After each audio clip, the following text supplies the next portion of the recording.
Welcome to Delightfully Dysfunctional, a podcast about navigating the emotions of the human condition and the challenges that come with it. I'm Kaylani Persian Mason, a psychotherapist and life coach with James Timmons, an ever-curious human. This is not a replacement for mental health therapy. Please seek out mental health care if that's what you're needing. This is an opportunity for self-healers to dive deep and understand more about themselves.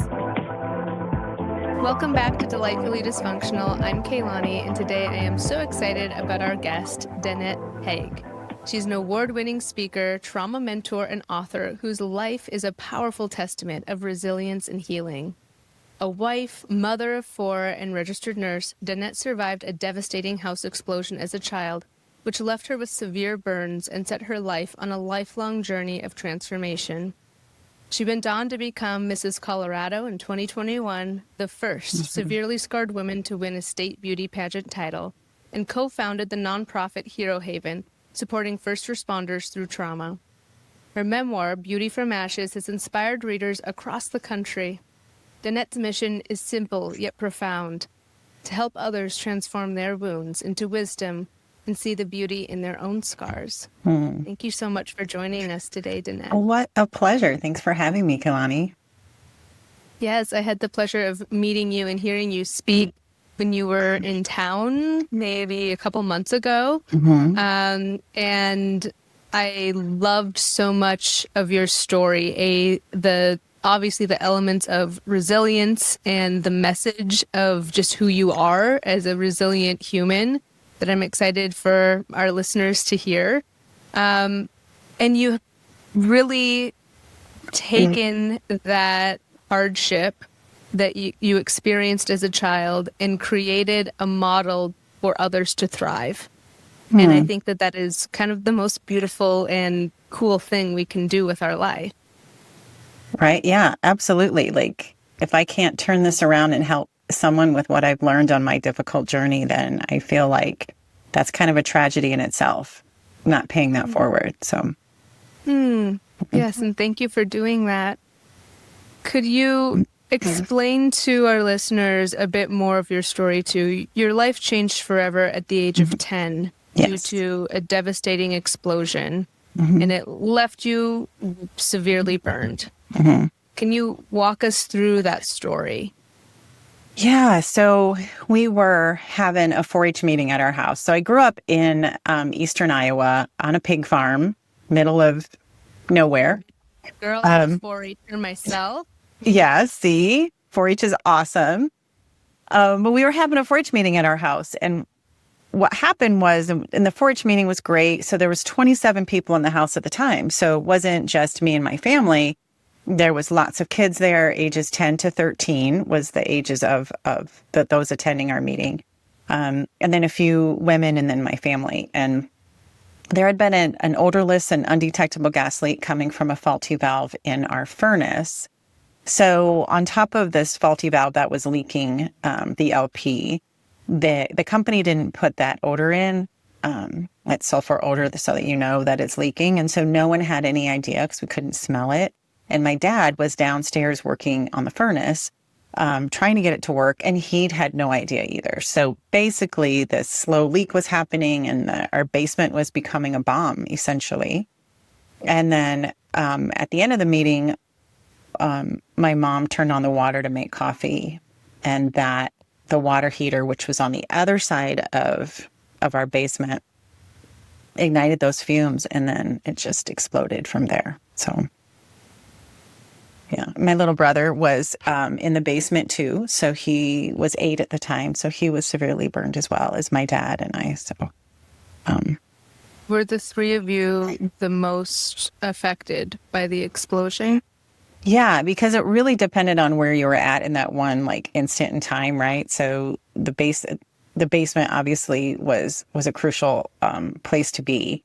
And then I was sitting at the end of the kitchen table right next to those basement steps. So that it came up, the ball of fire came up the basement steps, engulfed me from behind. And the girls next to me had more severe injuries as well. So the further away everyone was from those basement steps, the less severe the injury. in your memoir, you really went into great detail of that healing process, but there was a long time that you were separated and having to get surgeries and be treated for your injuries. As this young girl and having a big family, I'd imagine your parents couldn't always be there for every moment. Right, well, right, because they were fighting for their own lives. My mom was injured. My dad was in a coma. I was in a coma. And they were doing their own healing journey. I come from a big family. I'm the second youngest of 7 kids. So there's 9 in our family. And my oldest sister, who was just in college at the time, she was 19. She took the reins and became the matriarch of our family during that time. And she stepped in, was at our bedside, helping to make decisions, comforting us, encouraging us. So she kind of filled my mom's shoes very well, which were big shoes to fill, but she did an amazing job. And so everybody just kind of did what they had to get through. My brothers, who were teens, they ran the farm because Dad was fighting for his life and couldn't run the farm, which we needed that to continue. The animals, the livestock and the fields and stuff needed to be tended to so that we could. Lord, life Right? is to go on there at the farm. Yeah, it's our livelihood. So yeah, everybody just kind of stepped up, and it's interesting when something like that happens, you try and imagine. If you try to imagine, you're like, I don't know how I would never survive that, or I'd never be able to get through it. But it is interesting how our minds and our spirits kind of just know the road. We just kind of have to, we just know, we take that next step, and you just, right, get through it. I'd like to show an image that's on the back of your book too. Is this about a year between? It's about 2 years. So yeah, that's my 4th grade picture. And then below is my 6th grade picture. So that's like, that picture was taken about a year or so, maybe a year and a half or so after the fire. So it actually had a lot of healing happen by the time that, that picture was taken. Yeah, the human body is amazing. Yeah. Totally amazing. I was burned 70% of my body. My brother was too. My dad about that as well. Very disfigured. And you just, it's a miracle that we survived. It's a miracle that everybody survived. And I come from a family that, in a time, I think it also happened in a time where like family therapy wasn't a thing. And right, it wasn't mainstream. It was for wealthy people, fancy people. It wasn't for pig farmers. Parents just didn't understand it. And they did their best, and we just got back to work, right? My dad got back to farming as soon as the doctors would allow. And he was probably my biggest inspiration for making the choices of resilience that I did. He just got back to life. He got back to work. He got back to serving community. He got back to singing in the choir at church. He got back to giving to other people. And my little brother Dan and I, we just followed his lead. And I guess I'm very grateful that I had that example of true resilience, of incredible faith, that unwavering faith that he showed me. It wasn't like we really talked a lot about it. It was a thing we were all afraid to talk about, the elephant in the room, as far as like our feelings around our injuries, around the losses of losing everything. We lost pretty much everything in our house. And so we were just afraid that it would add to my dad's pain and my mom's pain. So we just didn't have healthy conversations around it, which was really hard for me.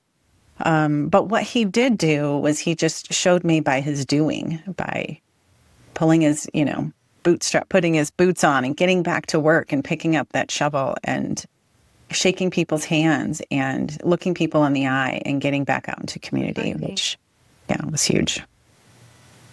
I had not realized that they were as severely burned as you, although it would make sense with the location that you were describing and where they were in the home. And also that obviously you would have lost everything. And I'm just thinking about the devastation for the whole family. Yeah. Yeah. And even my brothers who were in the house but weren't injured, they experienced their own level of trauma. And then as they went, threatening their own life, but also hearing all the kids scream and all the crying and it felt like a war zone kind of thing. And they experienced it from as much as I did. That's part of my trauma is what I saw around me and what I experienced and how chaotic and out of control and traumatic it was. As much as what was happening to other people, as much as myself, right? That's part of the trauma too. Right. Yeah. For as much as it didn't feel like something that could be talked about now, boy, are you talking about it Right. in this time in life, and how, what is the reaction from your family, the support and conversations that might be happening as an adult? Well, it's never too late to do the right thing. It's never too late to heal a little bit more. And my dad, who really struggled with, thoughts of suicide, he had taken on a lot of the blame for this even happening, even though it was a complete accident. It was nothing. He had no idea what was going on, and he was doing his best. But as any, 42-year-old man would with a house full of children, he carried that burden of that guilt for a long time, which was another reason why we just didn't talk about it, because at that point we thought, well, if we just ignore it, maybe it'll go away. But obviously that doesn't work. But me now, I've been speaking since 2017 and doing the pageant and just all the things that I've done, writing the book, even interviewing him and my siblings for the book. He now can have conversations around it. He's 85. And so now because he's seeing how much I'm helping people, and he gets, even in that community, I've spoken a lot in the community in Eastern Iowa, and a lot of them have read the book and things.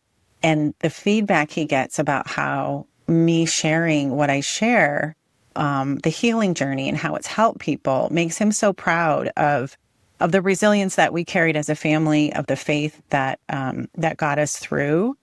And he's very proud of me and being able to share it with the world. And it's opened up some healing in him, which is really kind of cool for me. It is so cool that he gave you that resilience, that model of resilience. Yeah. And get to give that back to him now. And just an acceptance of this being a part of your story. And just as the title of your memoir says, beauty from ashes, this does not have to be just this hard, terrible thing that happened, but we can thrive through it and share with others that beauty.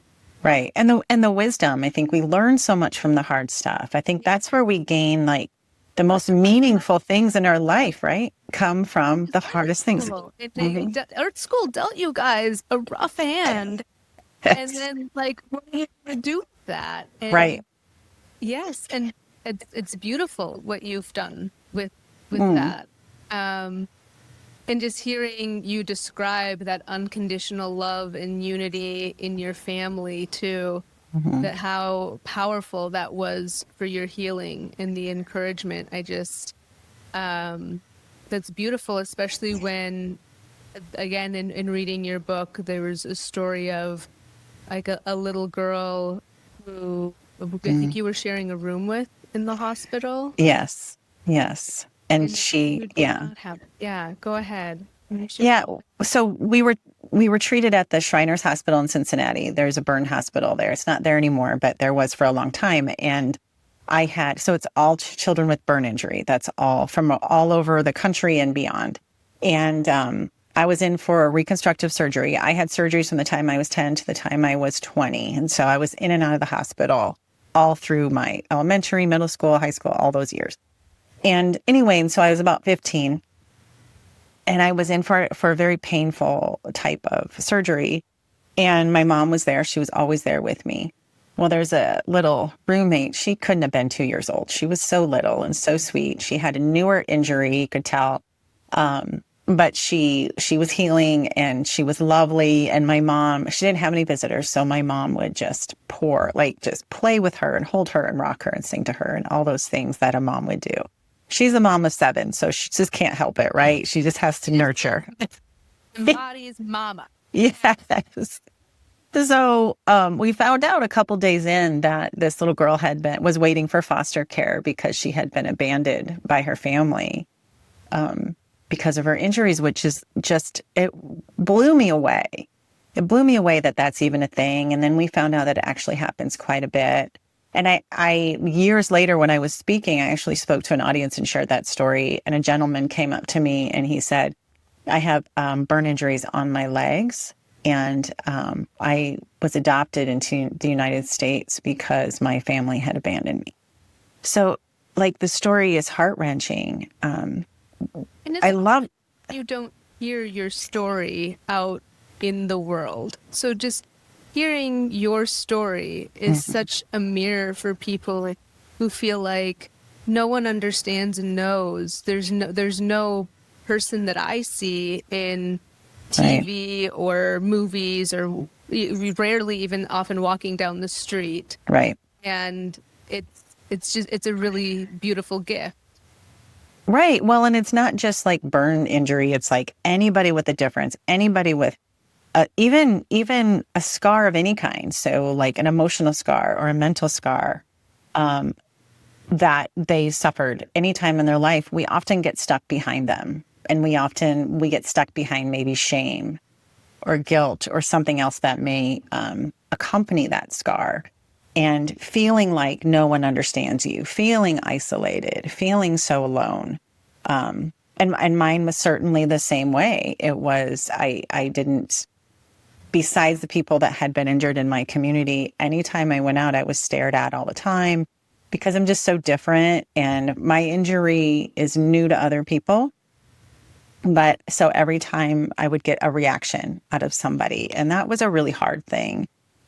Because and I'm just a shy little pig farmer. Like, I don't want to be the center of attention. I want to be, blending in the back of the room. So that was hard for my little spirit to be able to get past.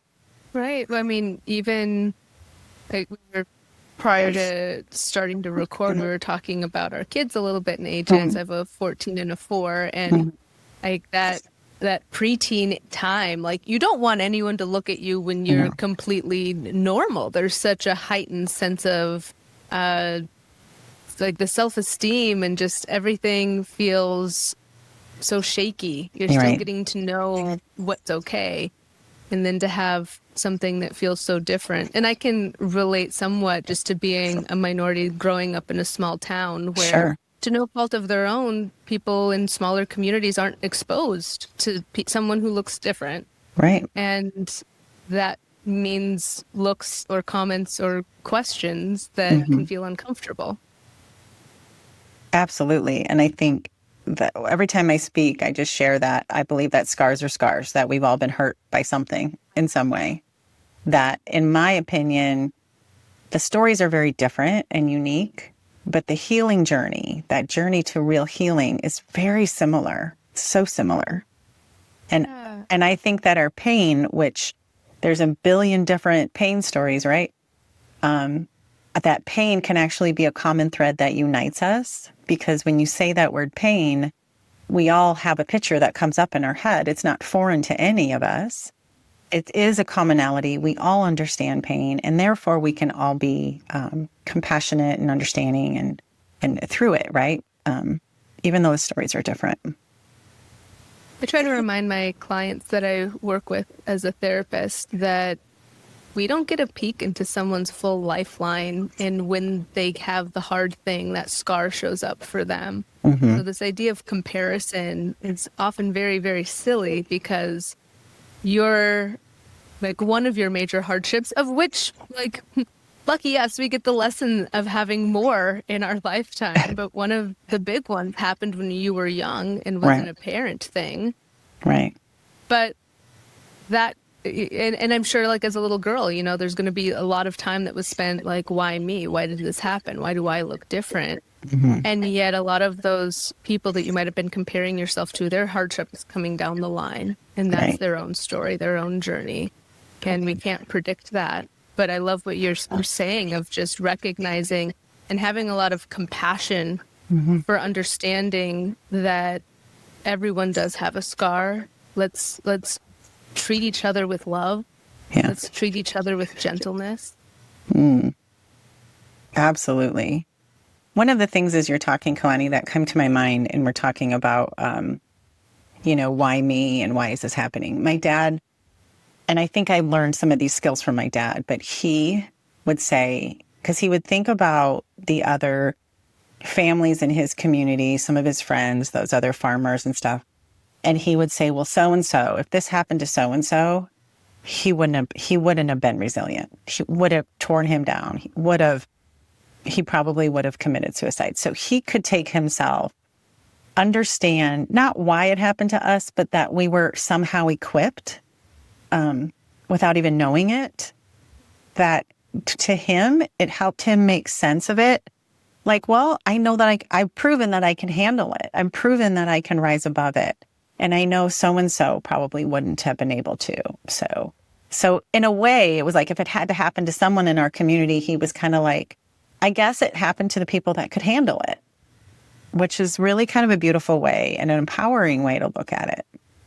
Yeah, I think it is that strength of community and connection, support within your family that created such a strong foundation. And unfortunately, I think that a lot of people have forgotten that we are social creatures, and we need that. Yeah. Because this world is very lonely right now. So I love that that's a piece of your story that's also really highlighted, is like you need that, especially for those hard times. Even when I wanted to check out, I didn't want to go to school. I didn't want to go to the stuff, right? And my parents, I always call my mom a mean mom. She's the most lovely woman you'd ever meet. She's passed now, but they don't mess around. They don't. And, she's like, if you don't have a fever, you're not throwing up, you're out there. Like, they didn't use that as an excuse to not live our life fully. And I am just so grateful for that, because now I can do hard things and harder things and harder things because of that. I learned at a young age that you just don't cop out of life. And thank goodness. I've coached a lot of men and women with burn injuries. And one of the big things is isolation. It's too hard. It's just too hard. And how do you answer those questions? And how do you deal with staring? And because it breaks you every time you feel rejected by society as a whole, particularly you just go to the store and you get stared at, or somebody said something, it's constant rejection. And so it's easier to stay home in the moment, in that day. It's easier to avoid it, but it doesn't build resilience. It doesn't help you be more courageous or build that inner strength. And it certainly doesn't help you live a full life. So that's another reason why there's a high rate of suicide in those with a severe burn injury, because it's just really hard to live with. It's really hard to face all that judgment. Just stepping out of the home triggers that very vulnerable pain of rejection, like you said, but also like there's not a lack of self-acceptance and a feeling of extreme otherness or not enoughness. Right. That it's crushing if you don't have that support system, and if you don't believe in the process that you've outlined of really like seeking to find gratitude, even in the suck, especially in the suck. Yeah, and you have to do it in the good so that you can do it in the suck, right? You got to practice it. Yes. Atrophy. Yes, it's so true. And I love that you brought up that self-love piece, because if we're not accepting ourselves, no matter where we're at, right? So how many times do we say, well, I'll think I'm beautiful when I lose those 20 pounds, or once I get that Botox, then I know I'm going to be beautiful. Like those kind of phrases that we tell ourselves all the time, that we're not good enough, we're not good enough, we're not good enough. And a big key to success, and even being accepted by those around me, is it all starts with how I treat myself. It all starts with that self-acceptance piece. It's so powerful because if I'm good in my own skin, you shouldn't have a problem with it. Right? And when you can emulate just that confidence that comes with loving the skin you're in, no matter who you are, that confidence is what other people are attracted to, that just genuine, authentic, I'm good. Life isn't always easy, but I'm good with where I'm at. And that's welcoming. That's appealing to anyone. Mm-hmm. Yeah, it feels safe to be around authentic people who love themselves and also have appropriate boundaries. And I think that desire to hide that you're describing holds so many people back, whether their scars are outward or inward. 100%. And because that's reflective of what the words you're telling yourself. So I learned that a long time ago, and I would feel so much shame when someone was staring. And I shared this story, Kalani, when you heard me speak, but if you're okay with it, I'd like to share it again. And it's really, people would stare and I would think the worst, right? And so I would just start telling myself, they think my scars are disgusting. They think I'm nasty. They're not going to want to talk to me. They don't want to be around me. And it would just be like this tornado of negative thoughts, right? It makes sense because somebody has a reaction and then you want to react back. But now people were just staring at me in those moments and it caused me to want to run home. And then I started thinking, this took probably 20 years or more for me to kind of figure this out. But I thought, I don't know what they're thinking. Yeah. Right? They're just looking at me. Yeah. You don't have a crystal ball. I know. And I'm making up whatever in my head. I'm filling in the blanks and I'm choosing to fill it with negativity, which didn't serve me at all. That was my choice. That was on me. So, and I feel like we all have this choice, right? Is what trickles through our minds, how we are interpreting any hard situation. And so I started just telling myself just things like, oh, I'm having a good hair day, or, I've been working out and I look really good in my jeans, or whatever it is that I have to tell myself that, that's why they're staring at me, is because I look so damn good. Or that, my husband's holding my hand and they're admiring our love, or they're admiring what a good parent I am, or whatever it is. And so that got me through so much. I stopped feeling shame.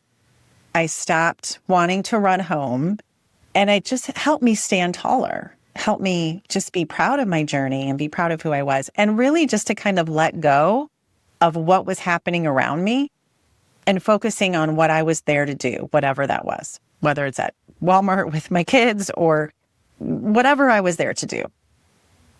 What a turning point and a tool for staying present, which is really important in the healing process, being mindful and staying present. Yes. It's not always easy. And we always want to blame everybody else, don't we? Like, well, if he didn't say that or she didn't do that, then I would be much better. But really, it's taking ownership of your own understanding of what's happening in your life in those hard moments, how you're interpreting it, and then the power that you have to switch that around. No one else could make up what was going through my mind. That was mine. Because even if people would compliment me, I would tell myself things like, yeah, I'm pretty, but I have all these scars. Like I would find a way to turn it around, right? And I think that's pretty common. I think that can happen to a lot of people, no matter your journey. I decided about, 7 years ago now, something like that.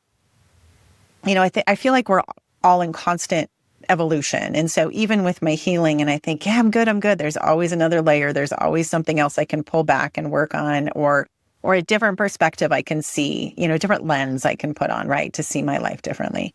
I think it's like a level up. It's like, oh, this challenge here, like, what a pleasure for me to be experiencing this, because I tend to think my soul picked this journey. It picked hardships for me to learn these lessons. What a pleasure for me to be experiencing this rejection and having to navigate how to thrive through it. And that's been Still challenging, but it adds a little levity. It does.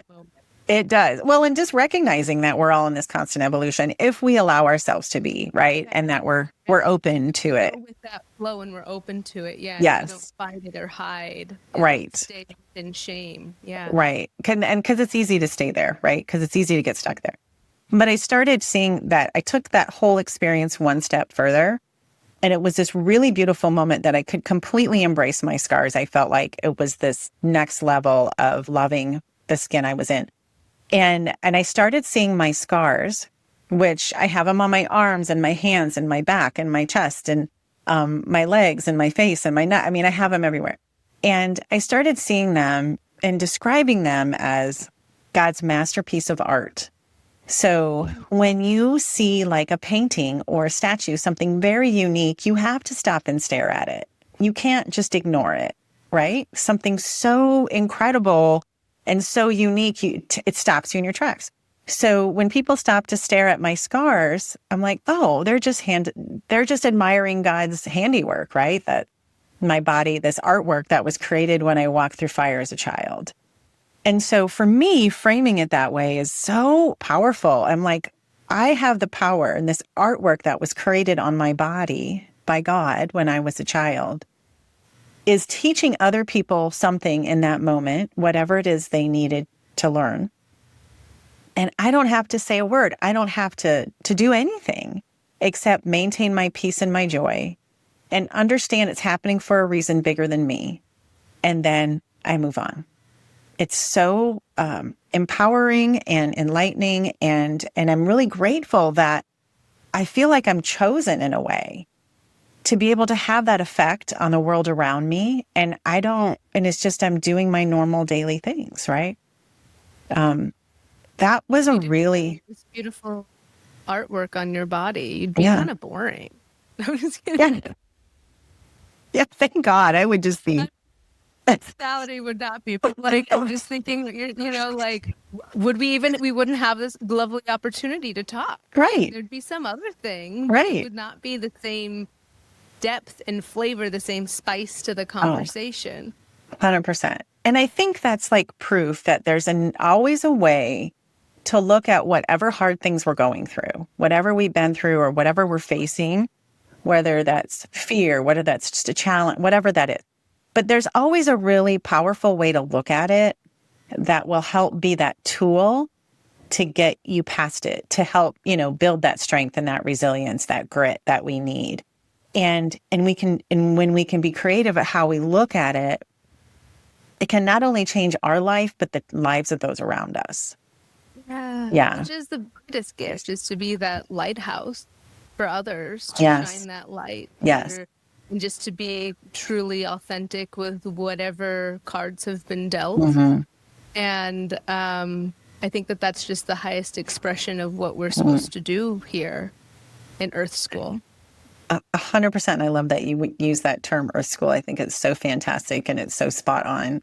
One of the hardest colleges I've ever been to actually is Earth School. Yeah. Oh, yeah. Yeah. Being a human is hard. It is rough stuff. Yeah. But it can make us an expert in, I feel like it's made me an expert in rising above life scars. And that's what I do as a coach and as an author and as a speaker, is really share that journey, right? And help other people through their own life scars. But without that schooling and the stumbling and the falling and the figuring it out, I wouldn't be an expert in it for sure. Who knows where I'd be? Yeah. Signing up for it again and again. Yeah. Never, like you said, there's always another layer. Yeah. Which is exciting and kind of exhausting when you think about it too much. Like, oh, I've done all this work already. You're too much. It'll find you. Yeah, it will. It will. And I guess just be ready for it. Like, be excited about it. And I feel like practicing these skills of resilience beforehand. Like, when you want to be ready for the pop quiz. Life school. And even if it's just this aha moment, like we have those in our life, right, along the way, and you just have these moments of clarity, looking at whatever situation has been hard and seeing it for really something really valuable and wonderful. Those are so beautiful. And maybe you haven't seen it all yet, but just be ready and be prepared. I feel like there's always something going on in the background of our life, right? Preparing us for the next thing, and whether that's something good or something hard that we have to face. But I feel like I've been equipped for it all. Whether that's putting myself on a stage, of beauty. Oh, next, yes. Yeah. Mrs. Colorado 2021. Crazy. What led you to wanting to pursue beauty pageants in Mrs. Right. Colorado? Yeah. Well, that was planted in me as a child. I remember always watching Miss America. Like, remember, I grew up on a pig farm, so that's about as far away from beauty and glamour as you can get, right? And I remember I loved watching it. I loved seeing the fanfare, the gowns, the everything. I just loved it. And it's one of those just organic things that I wanted that. I wanted to experience that. And then the fire happened. And I remember watching the pageant again when I was about 12. And just, it's interesting how I was watching it again and that dream popped up. Like, it just kind of overcomes me, right? When it's something you're meant to do, you can't really, put that fire out, right? Keep stacking. Exactly. Down. Exactly. So it came up again, and I remember like looking down at my scars and going, well, that's never going to happen for me, because I was 12 and I was comparing myself to the women on the screen, and none of them had like a zit, like nothing. They had nothing. But it's so flawless. And I just knew, okay, well, that's never going to happen for me. And that dream just shattered, and I really didn't pick it up again. I didn't till I was in my 40s, because every TV show, every movie I've ever seen, only the bad guys have scars. There's never been a beauty queen, a leading lady, like no one portrayed in any kind of media as beautiful that has scars on them. It just doesn't happen. It hasn't happened in my experience anyway. And so that just reinforced how, and we're constantly being fed things, right? Like what's beautiful, what's not beautiful, whatever that definition is of the week. But I learned over decades that scars are not beautiful. Scars are for those that have something wrong with them. Those shady characters, those the bad guys, right? And that was just kind of reinforced. And I just knew that our world would never see me as beautiful as a whole, like my world as a whole. I would never fall under that kind of beautiful category. And so I just kind of put that dream away, like whatever, And then I became a speaker, and I was sharing, one of my programs is called Flawless, and I teach women how to see themselves the way God sees them, as flawless. And we talk about being priceless and not perfect. And I was sharing this program and telling audiences of women that I see myself as flawless. And then this dream came in that popped back up again. You need to be in a pageant. And I kept saying, no, I do not. I'm really good. I'm totally fine. But it just kept popping up. It just kept coming onto the scene. And so, a few things happened, and I was just crazy enough, and I decided it's time. One of the things was I felt like I wasn't being true to my words as a speaker by telling people I saw myself as beautiful, but then not being brave enough to face this fear, this dream, this thing that kept popping up. Your integrity is impeccable. It's pretty badass. That's, again, thanks to my mom and dad, dang it. But well, and it's self-integrity, right? It's not just integrity in what other people see and interpret you as. You have to have the self-integrity. Yes. Yeah. You have to follow through with your own promises to yourself, and stand up to your own beliefs. And so it took a moment though, and I tried to weasel my way out of it in different ways. I have a test it. You have to test fates, and they're like, nah. Like, somebody just tell me this isn't going to work. This isn't going to work. And it was really like the best thing that I've ever done for myself as a grown woman. And I competed for 3 years. The first year, I feel like I just did it for that little girl in me that wanted that experience. And then the competitive girl in me, I'm a competitive runner. That was like, now I want more of this and I want to do better. So I got a coach the second year. And the second year I got top 12. So I was a semifinalist and I competed with about 40 women each year. So it's, for the size of this pageant, it was a pretty big pageant. I competed with women half my age, women in their 20s, and I was 48, 49. And then I won right after I turned 50. So it challenging a lot of those like traditional ideas of beauty, right? Having the scars, I've had 4 kids myself, so my body's been through a lot. I also had 4 miscarriages, so my body's been through a ton. I had to wear a swimsuit and heels on stage, which is scary for anybody. I don't care what's. Yeah, it's making the features like, Yeah. The body shows signs of like holding light. You're like, yeah, don't ask me to do it. It's not going to happen. One of the things that got me to actually do it though was a moment with myself and God, and I remember envisioning myself and about 40 women on stage, right? And when I looked around and saw those other women that I would be competing with, just in my mind's eye, I didn't just see me as like the scarred woman in the middle. When I looked around, I saw their scars too.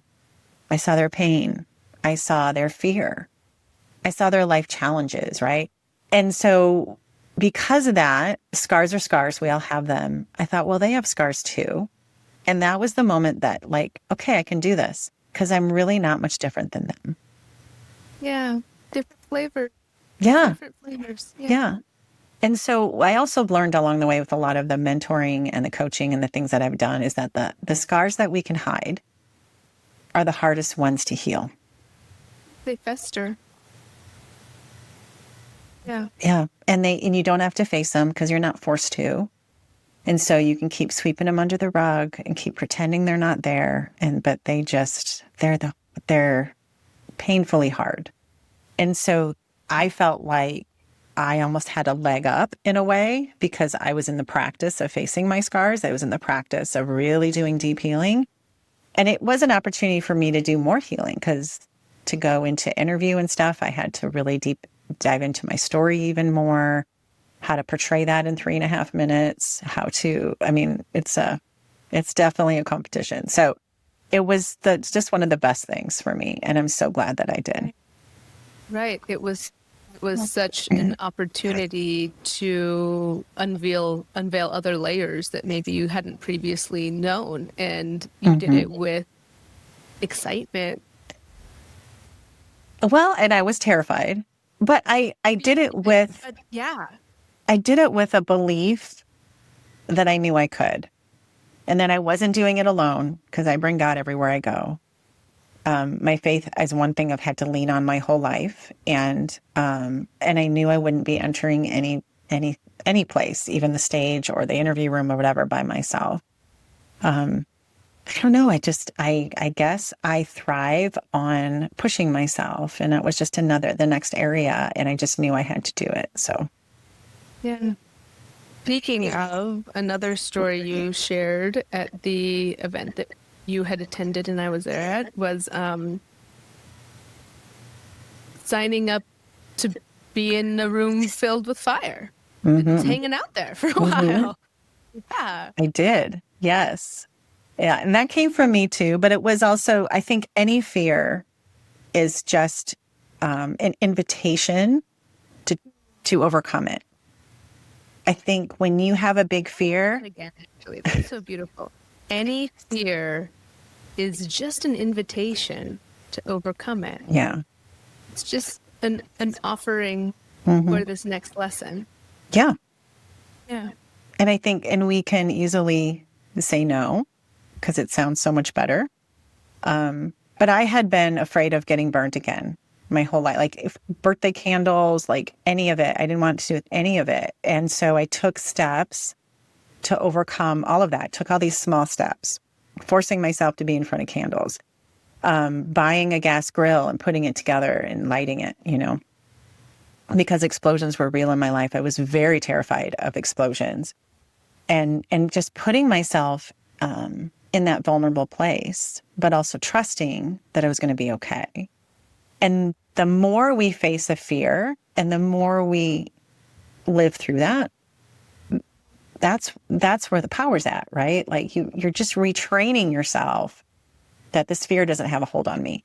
And so after taking many steps for probably a couple years of really putting myself in front of fire, putting myself in these smaller ways, trying to trust that I was safe, right? I had gotten to the point, so my little brother, who was severely burned, Dan, he's kind of a badass, and he is a firefighter, volunteer firefighter, so he just does it for the sake of community. And he did that for probably 25 years. He just recently retired because of time. But I'm like, oh, my brother can't be cooler than me. How can I? Like, Yeah, he is. He totally is. Might be here. He's so much cooler than I am. But he inspired me to, once I had felt like I had conquered all these littler things, like being able to sit around a campfire and not feel anxious. I asked a firefighter friend of mine here in Colorado and that I worked out at the gym with, and I said, hey, Chris, I want to sit in a room on fire. And he got very excited and he's like, yeah, I can make that happen. And I was like, oh, crap. Oh, remember my integrity? I said it. Now I have to do it. So, yeah. And so a few weeks later, at their training site, I sat in a room on fire with Chris and a few other firefighters. And it was amazing. It was amazing. And PTSD is a thing. So it's not like I recommend this to everybody who's been through a fire, like just go sit in a room on fire. I had done the work and I felt like I was ready. And maybe some people would never be ready, but I was ready. And it was interesting. I didn't have any PTSD. I had done the things, intentionally thought positive, intentionally found things to be grateful for, intentionally invited my faith along, which is where I get my strength from. And Chris sat next to me. He was more worried about me. I was actually I was enthralled with what I was seeing, what I was experiencing. I was focusing on the beauty in the flames, the life in it. It was above my head. Like it was literally on every wall. It was amazing. And I sat in there for 20 minutes with this fire and the heat and all of it. And pretty much taught that fire and myself that it didn't have power over me anymore. It was cool. Now, I'm thinking from the things that you've shared that you've sought out healing too, and you get to share that on your own, or if you'd like to with therapy. But like, there have been elements of cognitive behavioral therapy and exposure therapy, and even some like internal family systems. Like, and whether or not you even know what those terms are, it's really cool, and I think very helpful for people to hear real life lessons of how that's applied and what that really looks like when you are being intentional about your healing practices. I love that you said that. I didn't get therapy till I was well into my 30s when I'd gone through divorce, and the divorce is what brought me to therapy. But then, I mean, there was so much there, and I was like, oh, I finally made it here, right? It was so good. It was so good. But I also had learned through that I had been my emotional therapist was God, and I had learned how to listen to that voice and in my book, I share a lot of spiritual experiences. And so I had learned to listen to that inner voice, that is the voice of God guiding me. And so I feel like all of these things that you just mentioned and the things I had pushed myself to get through, to expose myself to from a place of healing came from the guidance of my faith. And so the big healer. But I love that you said that, because I feel like we do get lost so much in what our next steps to healing is. And is this good especially when you feel fear, it's hard to know, is this fear there to stop me because I don't need to do it? Or is this fear there something I need to overcome? And getting help and guidance to understand the difference is really important. I feel like that's key. Yeah. Intuition and anxiety can be confused. Yes. And being able to have that discernment in so much of what you're sharing. I'm really like, that's my word of the week, but like discernment of whether like this fire is something that I need to be scared of when it's on a birthday candle. Right. Versus when it's a situation that might be unsafe for me to do. Yeah. And is this a safe situation? Can I discern that this is a safe situation for me to like really vulnerably expose myself and share my story on stage? Yeah. Rather than it being a setting when it's not. And I think that the only way you learn that is when you're exercising that muscle, when you're making that choice to. And it also brings me to think about Viktor Frankl, who was in the Holocaust, and he was a psychologist. And so when I'm going to like kind of, I'm sure like partially butcher the quote, but when all of your human freedoms are gone, the last of them is the power over your own thoughts and your own mindset.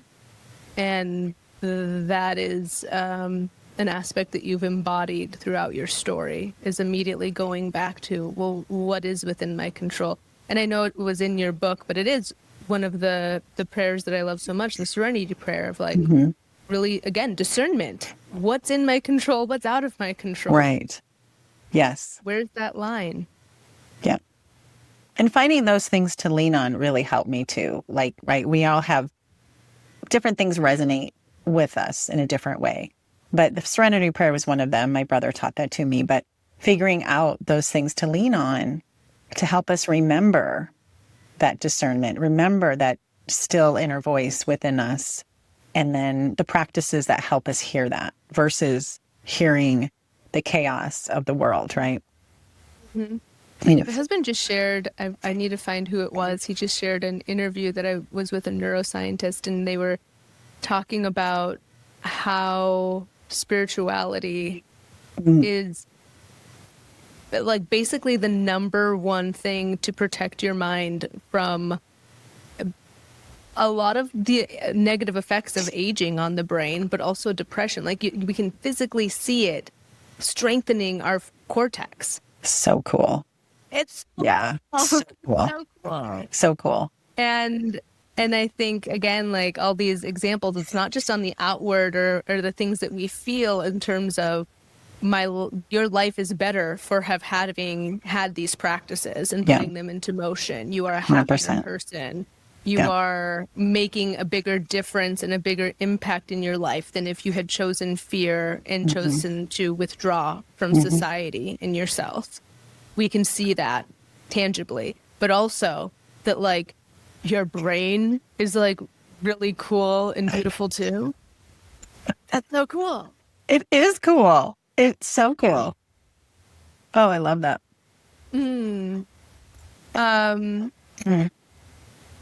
When you reflect on your journey, what do you think that little girl would say now? I think she'd be very proud. Yeah. And I think a little bit really unbelievable.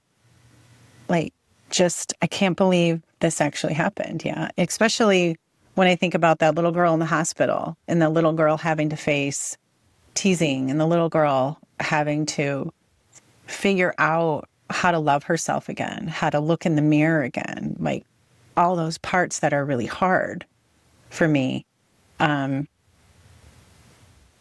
I really want people to understand that whatever thing that seems impossible, whether that's like healing to a certain level or accomplishing something big, to know that it's very possible. That little girl in me or that teenager in me, had dreams but never thought that they could ever come true, and put herself in, limited herself in so many ways, emotionally and mentally, and put me in a box of, I can't do that because. So anything that seems impossible, I'm the very first severely scarred woman to win a beauty pageant like this, a prestigious state beauty pageant, the very first. I hope I'm not the last. But that seemed completely impossible. It seemed impossible for me to even like enter it, to even be accepted enough to be a contestant, let alone be the one that was crowned. So I hope that gives hope to people who feel like any kind of success is impossible, or even peace is impossible, or even just being able to sit with joy and not feel chaotic, whatever your story is. Whatever your impossible is, I hope you can totally understand and grasp that it's all very possible. And to understand that you're a limitless being. We were all created to be limitless.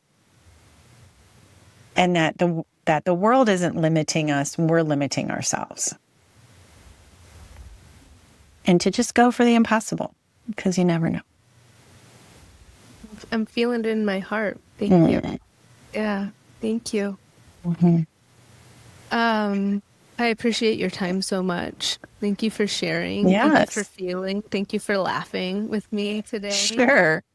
Yes. Thank It you. was the best use of my time that I could ever think of to just get to enjoy you. Ditto. Thank you, Kalani, so much. I appreciate it.